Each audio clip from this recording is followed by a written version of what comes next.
The blackout curtains did little to muffle the ceaseless, grinding hum of London in the autumn of 1941. Inside a cramped, tobacco-stained office at Bletchley Park, the sound was different, a frantic, intellectual static. The air was thick with the smell of stale coffee, cheap cigarettes, and a particular flavor of desperation. Alan Turing, a 29-year-old Cambridge don whose genius was as undeniable as his social awkwardness, stared at a sheet of paper covered in what looked like meaningless gibberish. It was an intercepted German Enigma message, a daily testament to their collective failure. For 2 years, the best cryptographic minds in Britain had been waging a secret war against the Enigma machine. To the uninitiated, it was a handsome, typewriter-like device in a wooden box. To the cryptanalyst at Bletchley, it was a digital demon, a masterpiece of mechanical encryption. Each press of a key sent an electrical current through a series of rotating wheels, or rotors, and a plug board, scrambling the letter into utter chaos. The German operator would type the message, note down the randomly lit ciphertext letters, and transmit them. The receiver, with his Enigma machine set to the exact same starting positions the key, would type the ciphertext, and the original message would light up, perfectly decrypted. The scale of the problem was astronomical. The settings changed every single day at midnight. The number of possible starting configurations was 159 million.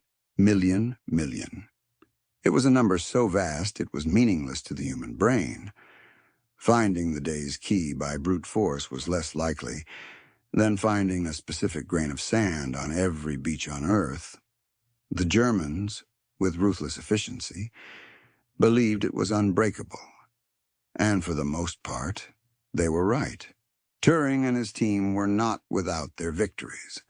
They had built upon Polish pre-war breakthroughs to create the Bombe, a colossal electromechanical machine designed by Turing himself. It was a room-sized monster, whirring and clattering, designed to test thousands of possible Enigma rotor settings at high speed, searching for a logical inconsistency that would reveal the day's key. But the Bombe had a fundamental weakness. It didn't find the key directly. It eliminated the impossibilities. And to do that, it required a crib, an educated guess about a word or phrase that was likely to appear in the encrypted message. A common weather report, a standard greeting, a unit designation. Without a good crib, the Bombe was deaf, dumb, and blind. It would spin its drums endlessly, pointlessly, while U-boats in the North Atlantic sank ships carrying vital supplies from America, strangling Britain into submission. The casualty reports from the Admiralty made for grim reading. The tonnage war was being lost. Each ship sunk meant food that wouldn't reach British tables, fuel that wouldn't power Spitfires, and men who wouldn't return to their families. The pressure on Bletchley Park was immense, a physical weight on every shoulder. They were the nation's secret weapon, and they were failing. It was in this atmosphere of stifling pressure that a new arrival caused a stir. Her name was Dr. Eleanor Reed, a 25-year-old mathematician from the University of Chicago. She had been recruited through shadowy channels, her file noting an unorthodox and intuitive approach to problem-solving. She didn't look like a codebreaker. With her sharp American accent and a confidence that bordered on arrogance, she was an anomaly in the world of tweed jackets and British Reserve. Her first meeting with Turing and the head of the naval section, Commander Edward Travis, was tense. Travis, a career naval officer, was a man of procedure and hierarchy. "Dr. Reed," he began, gesturing to a stack of indecipherable intercepts. "Welcome to the war. Our task is simple to state and impossible to execute. We must read this. Today, every day, Eleanor scanned the documents, her eyes moving rapidly. The bomb relies on cribs, she stated. Not as a question. It does, Turing replied, his voice quiet, his gaze fixed on a point somewhere beyond her left shoulder. The probability of a useful crib appearing in a given message set is approximately 3.2%. The odds are not in our favor. Then we need to stop relying on probability and start relying on pattern, Eleanor said. Travis sighed, a sound worn smooth by repetition. Dr. Reed, there are no patterns. That is the entire point of the Enigma. It is random. Is it, she asked, a challenging glint in her eye? True randomness is a mathematical phantom. Every system, no matter how complex, has a fingerprint, a bias. We just haven't found the enigmas yet. She was assigned to Hut 8 Turing's domain, and given the least promising intercepts to analyze, for weeks she was largely ignored, a curious American oddity. She spent her days and nights not with the bombs, but with stacks of raw, untranslated ciphertext, looking for something no one else believed was there. Her moment of heresy came on a cold, rain-swept November morning. She was analyzing a batch of low-priority messages from German weather ships, vessels, considered less security-conscious than U-boats or the Kriegsmarine. She noticed something peculiar, a subtle statistical anomaly, so faint it was almost invisible. In messages where the operator was transmitting a short, repetitive weather report, there was a barely significant tendency for certain ciphered text letters to cluster. When the same plain text letter was repeated in close succession, it wasn't a flaw in the Enigma's mathematics. It was a flaw in human procedure. A lazy operator, a tired man in a rolling ship in a cold sea, would sometimes, when encountering a double letter in his plain text, tap the same key twice in quick succession. The complex wiring of the Enigma meant that the same key pressed twice would not produce the same ciphertext letter. But Eleanor's analysis suggested that the relationship between those two different ciphertext letters was not perfectly random. The physical action of the finger, the minute timing of the electrical contact, the specific wear on the machine's rotors, it created a microscopic bias, a ghost in the machine. She called it the Keystroke Echo. It was a hypothesis, a thread thinner than spider silk. But if she was right, it could be used to create a revolutionary new type of crib, not one based on guessing words, but on deducing rotor settings directly from the physical act of typing. Feverishly, she began to draft a paper outlining her theory. It was a work of profound mathematical speculation, built on a foundation of statistical whispers. She presented it to Turing in his office, her hands trembling slightly from a combination of exhaustion and excitement. Turing read the first few pages in silence. Then he looked up, his expression unreadable. "This is interesting, Dr. Reed, but it is predicated on an unproven and, frankly, improbable assumption. You are suggesting we can hear an echo of a human finger in the machine's output. It's not an echo of the finger. It's an echo of the machine's response to the finger," she countered, her voice intense. "The Enigma is a physical device. The rotors have mass. The electrical contacts have resistance. It's not a perfect, abstract mathematical function. It has a body. And bodies have quirks that are buried under 159 million possibilities." Turing said flatly, "To test this, we would have to redirect bomb time, a great deal of it. We are already struggling to break the daily keys with known methods.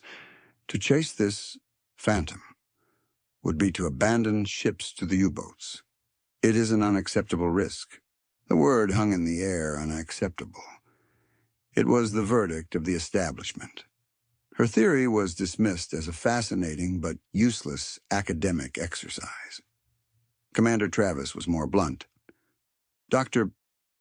Reed, we are fighting a war here, not writing a doctoral thesis. We need solutions that work today, not mathematical fairy tales. You will return to your assigned duties. Her forbidden shortcut was declared heresy. It was too radical, too unproven, too dangerous.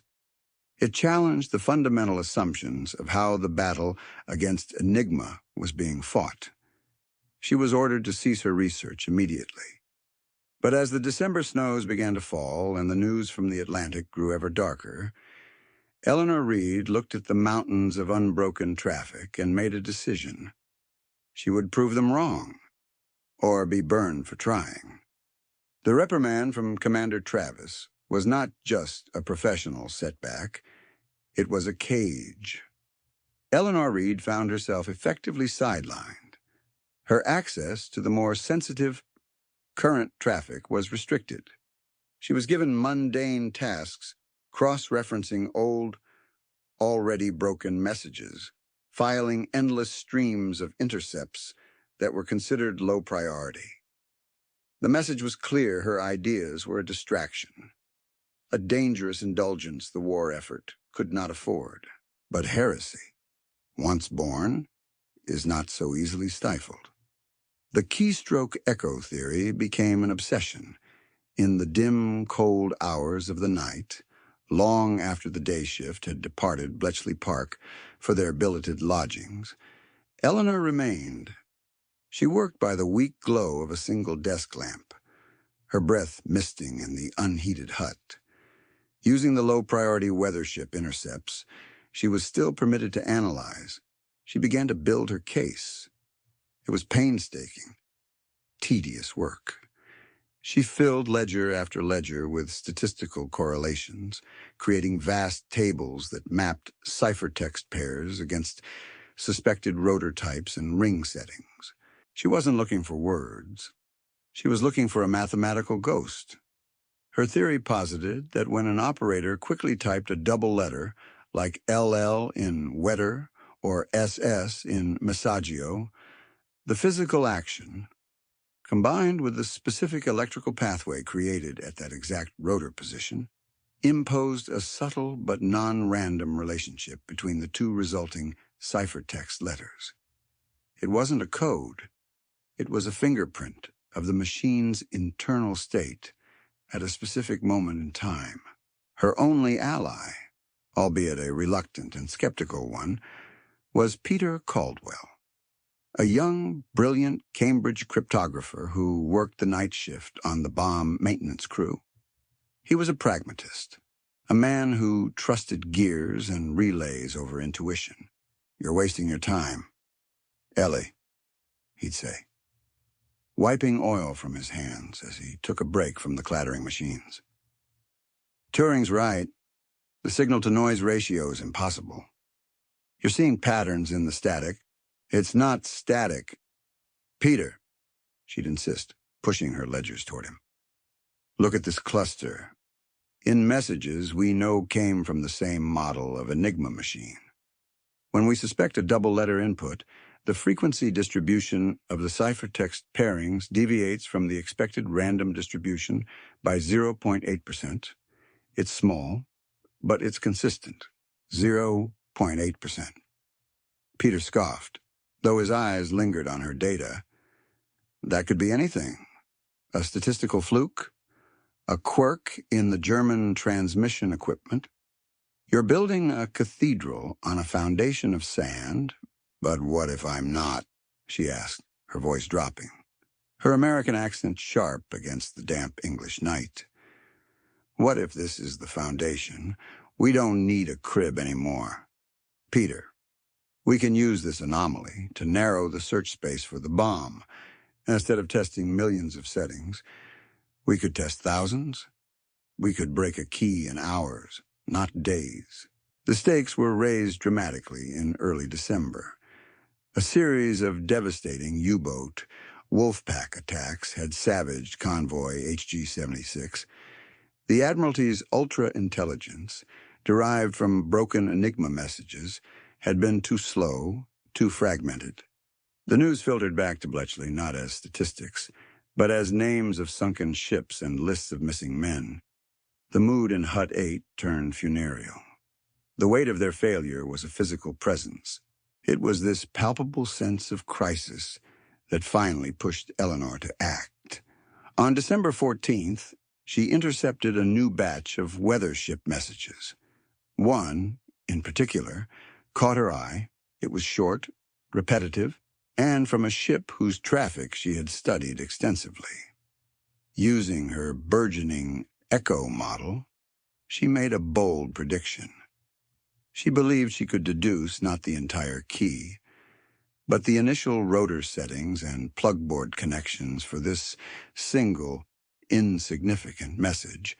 To test it, she needed bomb time, and that meant going through official channels through Turing and Travis, who had explicitly forbidden it, or she could do it herself. The plan was audacious, reckless, and a court-martial offense. Peter Caldwell, fueled by a combination of desperation, a flicker of belief in her data, and a deep-seated frustration with their collective impotence, agreed to help. His knowledge of the bombs was intimate. He knew how to jury-rig a machine, to patch its circuitry to prioritize a specific, non-standard search pattern based on Eleanor's Echo parameters. They chose the dead of night, a Saturday when the senior staff was absent. The bomb room was a cavernous space, filled with the deafening, rhythmic clatter of the giant machines, each one a testament to Turing's genius. To Eleanor, they sounded like angry, metal gods. Peter led her to a machine at the far end of the room, one that had been slated for maintenance. "It's unstable," he warned, his face pale under the harsh industrial lights. "If I patch the relay bank to accept your search algorithm, it could overload the circuitry. It could fry the drum logic. We could burn out a bomb. Ellie, do you understand what that would mean? It would set us back weeks." "I understand," Eleanor said, her voice steady despite the tremor in her hands. She clutched a sheet of paper, her Echo parameters for the target message. "But if we're right, it will mean we can do in hours what currently takes us days. We have to try, for a long moment." Peter stared at the machine, then at Eleanor's determined face. He gave a sharp nod. "Heresy it is." Then, the next 2 hours were a blur of tense, technical work. Peter worked with a soldering iron and schematic diagrams, rerouting connections inside the bomb's complex guts. Eleanor stood watch, her heart pounding every time a floorboard creaked outside. Finally, he was done. He loaded the ciphertext from the weathership message and fed Eleanor's Echo parameters into the machine. He threw the main switch. The bomb, which usually settled into a predictable, grinding rhythm, now sounded different. It whirred and chattered erratically, its drums spinning and stopping in a staccato, frantic dance. Lights flickered across its console in unnatural sequences. It sounded like a machine in pain. Peter watched the voltage meters, his knuckles white. "This is wrong," he muttered. "It's drawing too much current. The logic is conflicting." Eleanor said nothing. She just watched the output printer, a roll of paper that remained stubbornly blank. Each silent second felt like an hour. This was it. Her career, her reputation. Peter's career all riding on a theory about a tired German radio operator's typing finger.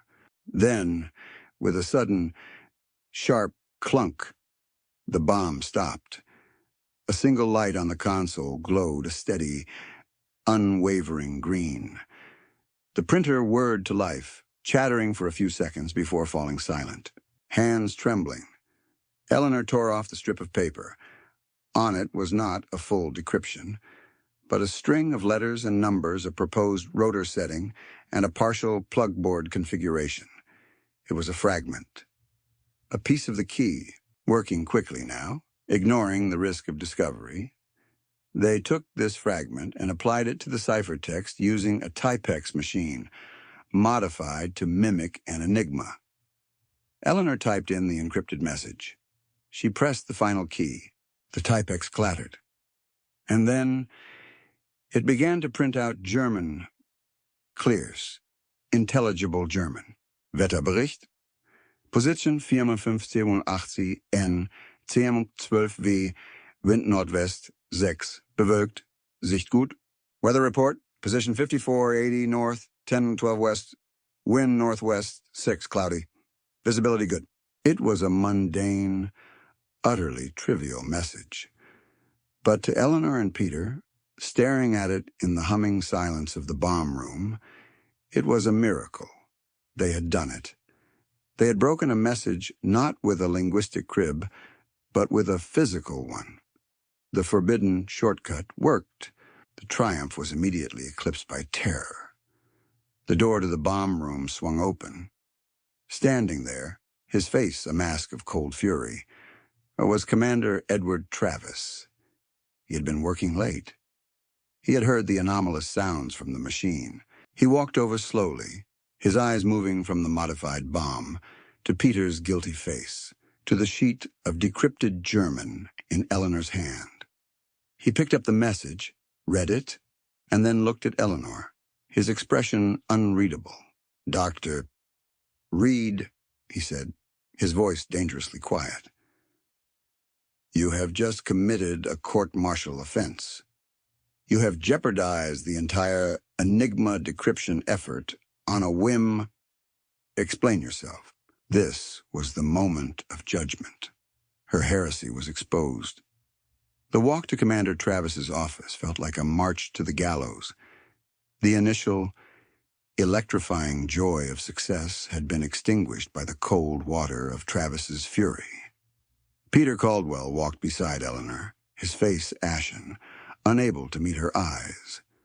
The decrypted weather report, now a damning piece of evidence, was clutched in Travis's hand like an indictment. Travis did not speak until the office door was closed. The sound, a definitive thud of finality. He did not offer them a seat. He stood behind his desk, the single overhead light casting deep shadows across his face, making him look more like a hanging judge than a military commander. "Start from the beginning," he commanded, his voice low and devoid of any emotion save for a simmering, controlled anger. "And do not insult my intelligence by omitting a single detail." Eleanor took a shaky breath. This was it.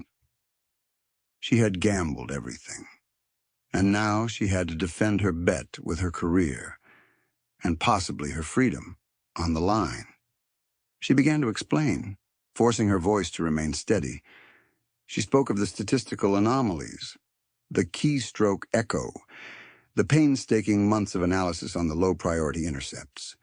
She described the theoretical model, not as a wild guess, but as a structured hypothesis built on observable, if faint, data patterns. When she finished, Travis was silent for a long moment, his fingers steepled. He then turned his gaze to Peter. "And you, Caldwell? You are a bomb technician. You understand the machinery, the risks.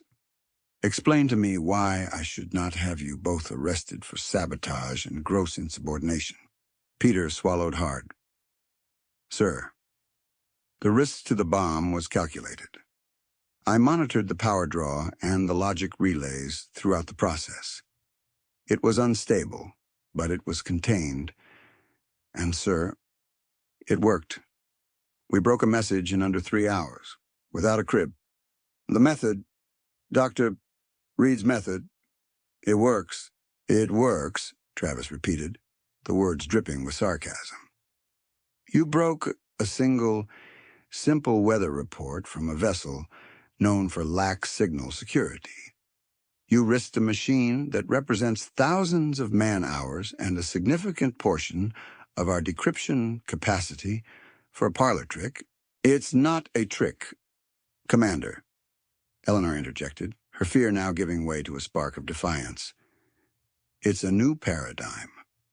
The bombe, as brilliant as it is a tool for a specific kind of warfare, cryptographic warfare, based on language and procedure. My method is for a different kind of warfare, one based on physics and human factors. The Enigma machine is not a perfect mathematical abstraction. It's a physical device with moving parts, electrical contacts, and it's operated by fallible human beings. My model exploits that fallibility. Travis picked up the decrypted message again. A weather report, he said, almost to himself. He looked out the blacked-out window into the dark, silent grounds of Bletchley Park. The pressure from the Admiralty was immense. The shipping losses were unsustainable. They were losing the Battle of the Atlantic. He was a man backed into a corner, and cornered men are sometimes forced to consider desperate options, even heretical ones. Wait here, he said abruptly. He left the office, taking the decrypted message with him. He was gone for nearly an hour. To Eleanor and Peter, it felt like an eternity. They stood in the silent office, listening to the grandfather clock tick away what they believed were the final moments of their roles in the war. Eleanor imagined the military police arriving, the disgrace, the end of everything she had worked for. When Travis returned, he was not alone. Alan Turing was with him. Turing looked even more disheveled than usual, his tie askew, his eyes burning with a fierce intellectual intensity. He ignored Eleanor and Peter, heading straight for Travis's desk where the echo parameters and the original ciphertext lay. Explain it to me, Turing said, without preamble, his focus entirely on the mathematics. From the beginning, omit nothing. This was her true trial. Not before a military commander, but before the architect of their entire decryption effort, the one man whose intellectual judgment was absolute. For the next 30 minutes, Eleanor walked Turing through her model. She showed him her ledgers, her correlation tables, her statistical significance calculations.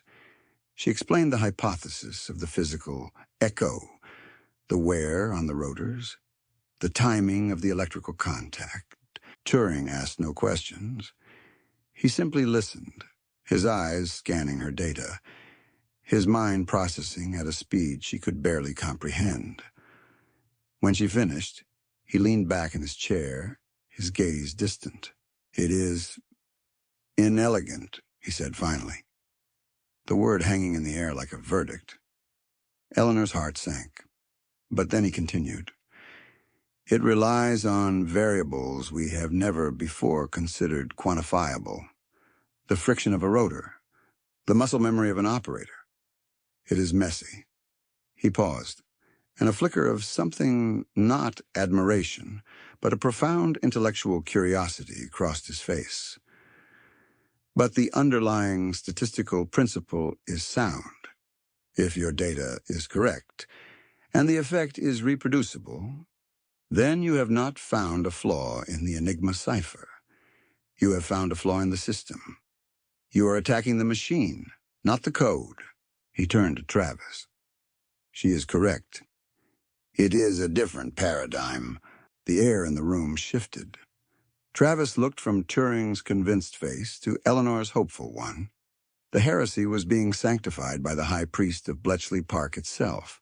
Very well, Travis said. The anger gone from his voice, replaced by the cold, calculating tone of a strategist. This changes nothing about your insubordination. That will be dealt with. But for now, the war takes precedence. Dr. Reed, You will have your resources. A dedicated bomb.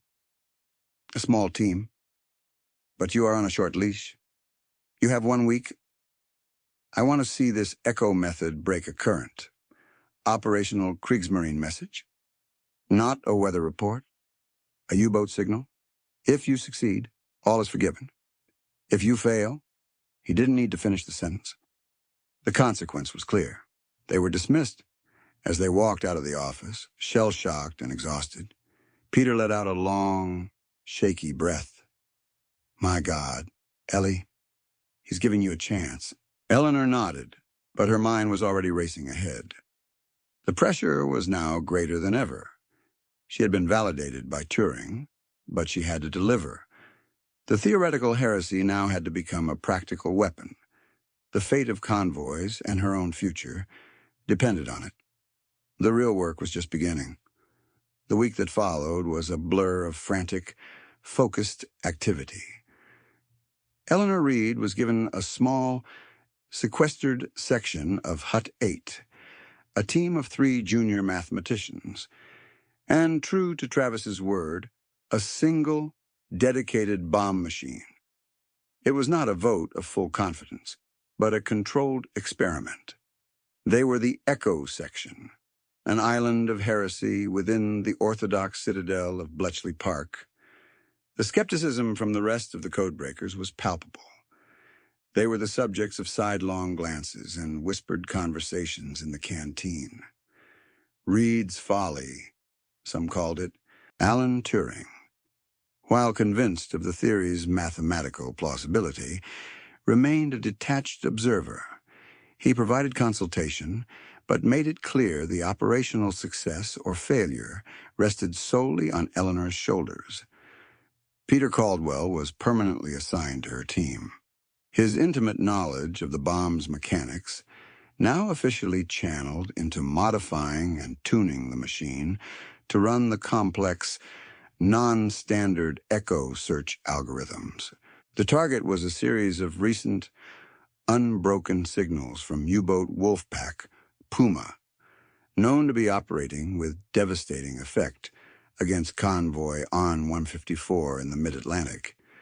The intercepts were short, terse, and devoid of the repetitive phrasing that had made the weather reports such a good test case. This was the real thing, operational traffic, created by disciplined, battle-hardened radio operators. The Keystroke Echo would be fainter here, if it existed at all. For 5 days, they failed. The modified bomb would whir and clatter, its drums spinning through the echo parameters, only to stop, reset, and try again. The output printer remained silent. The strain began to show. Eleanor's junior mathematicians grew weary and doubtful, their initial excitement fading with each fruitless run. The pressure from Travis was implicit but constant. Every day, a clerk would appear to ask for a progress report, his neutral expression a mask for the commander's impatience. Eleanor barely slept. She lived on coffee and cigarettes, her mind churning over the data. Had she been wrong, was the effect only present in the sloppy traffic of non-combat units? Had she merely found a statistical ghost that vanished under the harsh light of real warfare? The breakthrough came on the 6th night, born from a combination of exhaustion and a sudden, intuitive leap. They were analyzing a particularly short message, just a few dozen characters. It was a position report. Eleanor, her eyes burning from staring at ciphertext, was mentally simulating the German operator's actions. He's in a U-boat, she thought. It's cramped, cold. The boat is rolling. He's tired. He needs to send this quickly. She recalled a detail from one of the early broken Enigma manuals. They had captured a recommendation for operators to use XX as a punctuation substitute for a period or space in very short messages to save time. It was a tiny procedural footnote, something never considered useful for cryptanalysis. But now it was a potential key. "Peter," she called out. her voice hoarse. What if the double letter isn't in the content? What if it's a procedural character, an XX inserted for brevity? It was a long shot, but it was all they had left. They recalibrated the Bombe's search algorithm, instructing it to look for the echo signature, not around suspected words, but at specific positions within very short messages where an XX might have been inserted. They loaded the U-boat position report. Peter threw the switch. The Bombe, now familiar with its unorthodox task, began its frantic, staccato dance. The sound was different this time, less erratic, more purposeful. The minutes stretched. Eleanor watched the machine, her fists clenched, her knuckles white. This was their last, best chance. Then it happened. The same sharp clunk. The same steady green light. The printer chattered to life, spitting out a strip of paper. There was no triumphant shout. The team gathered in a silent, tense huddle as Eleanor took the output. It was, again, a fragment, a proposed rotor order, and a partial plug board setting, but it was from a U-boat signal. They rushed to the modified Typex machine. Eleanor's hands trembled as she set the wheels and plugged the leads according to the Bombe's output. She fed in the ciphertext. She typed the A key. The machine clattered, its type bars striking the paper. BRB-BT 2348, 412 XX4 Schiffer gesichtet. It was fragmented, but it was German, military German. BRB was the U-boat's identifier. BT was a grid reference. 4 Schiffer gesichtet, 4 ships sighted. A wave of stunned silence washed over the room, followed by a collective, shuddering exhalation. They had done it. They had broken a current, operational U-boat signal using the forbidden shortcut. The Keystroke Echo was real, and it worked on the toughest targets they had.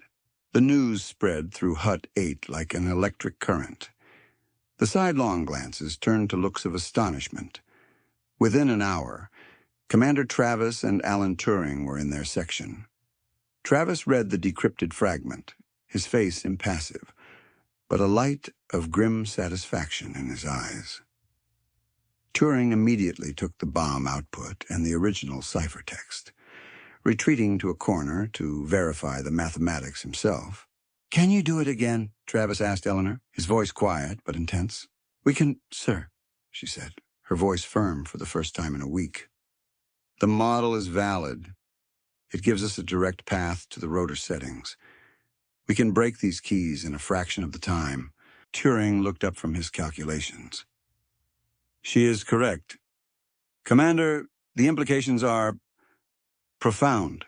That night, using the initial break provided by the Echo method, the full resources of Bletchley Park were brought to bear on the wolfpack Puma traffic.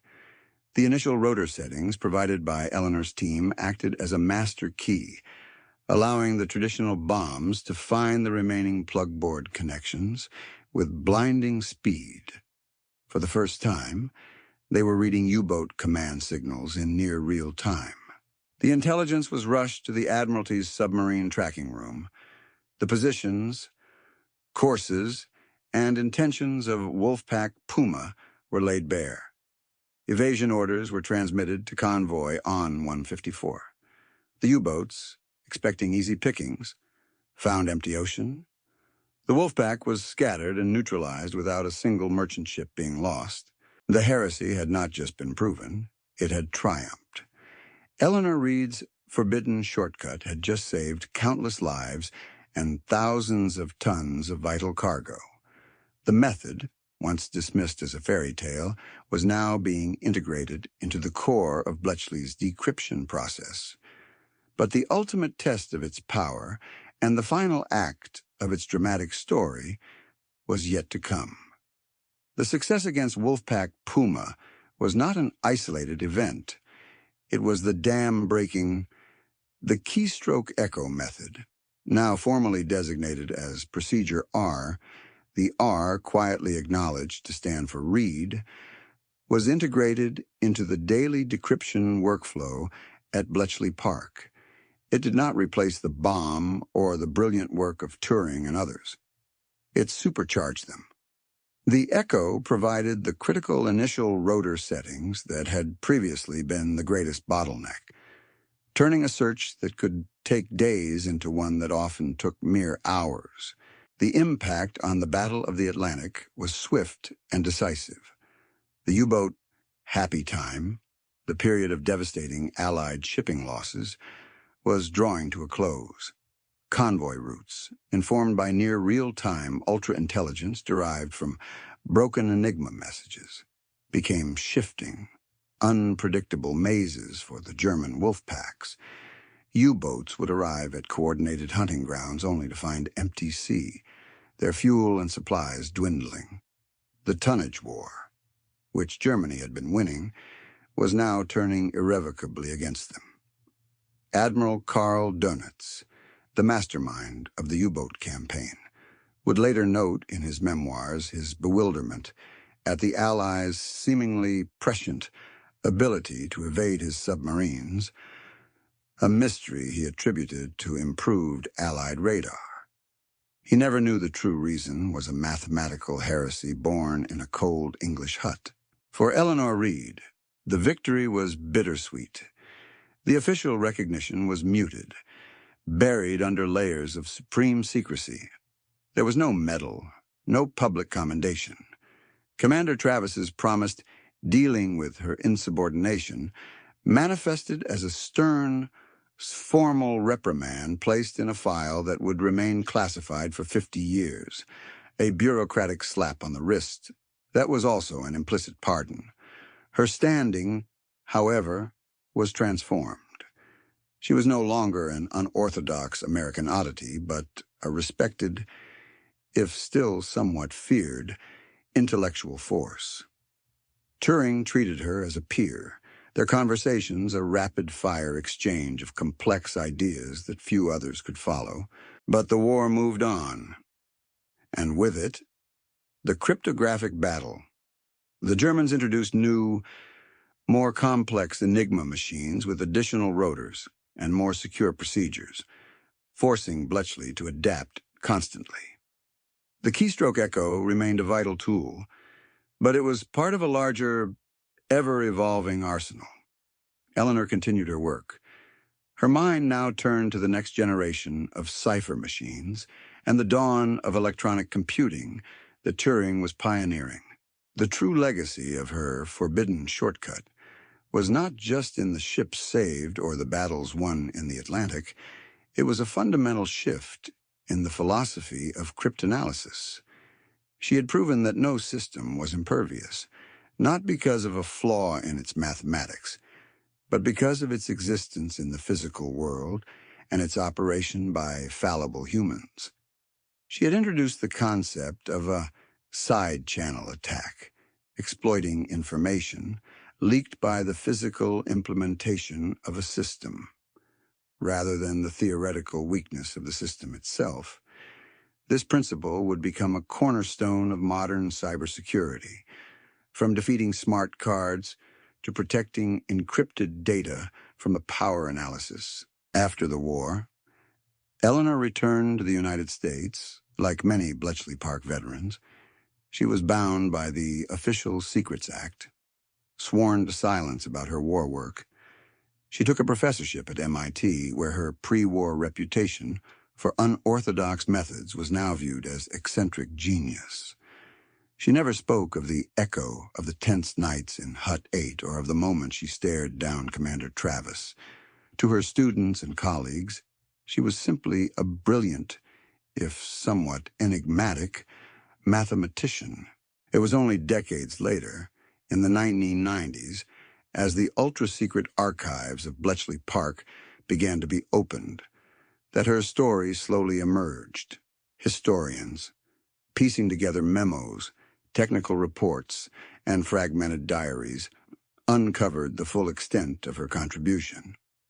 A previously classified after-action report from the Admiralty, analyzing the turning point in the Atlantic campaign, contained a single, telling line The consistent and timely decryption of Kriegsmarine signals from late 1942 onward, greatly accelerated by the development of Procedure R, was a decisive factor in neutralizing the U-boat threat.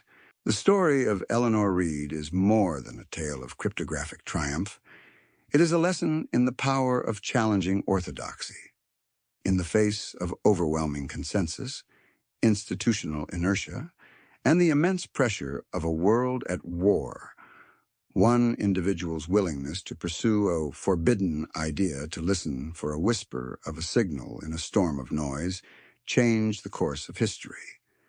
It is a testament to the fact that sometimes the key to defeating the most complex, formidable systems lies not in a frontal assault, but in finding the tiny, human crack in their armor. The echo of her keystroke, once dismissed as heresy, still resonates wherever ingenuity refuses to be bound by the limits of convention.